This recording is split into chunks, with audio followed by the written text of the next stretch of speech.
Schneider Electric, géant de la gestion de l'énergie, a radicalement changé sa manière de faire des prévisions depuis plusieurs années. Au lieu de s'appuyer sur un budget traditionnel, largement critiqué, l'entreprise mise sur une approche plus tournée vers le futur et plus responsabilisante pour les unités composant le groupe. Pourquoi ce changement ?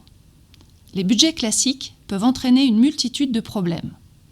Rigidité excessive, démotivation, jeu de pouvoir interne, culture de justification et sandbagging. Les budgets ne seraient plus adaptés au contexte volatile actuel en perpétuelle reconfiguration. Schneider Electric veut favoriser un engagement collectif au service des objectifs du groupe, mais aussi gagner la confiance des marchés sur ses prévisions.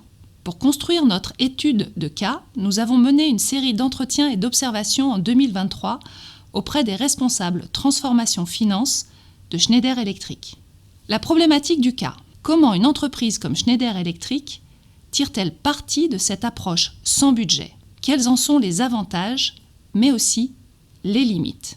Avec ce cas, on s'adresse essentiellement à des étudiants de master avec une orientation finance, contrôle de gestion et des participants sur des programmes de type Master en Management Général ou MBA. Pour les enseignants, ce cas est une occasion unique d'aborder la tension entre méthodes traditionnelles et méthodes plus forward-looking dans le contrôle de gestion. Les étudiants seront amenés à connaître ces pratiques de prévision alternatives, discuter de leur efficacité, réfléchir aux limites et adaptations nécessaires des méthodes de pilotage de la performance. On n'omettra pas de souligner que ce n'est pas un one best way.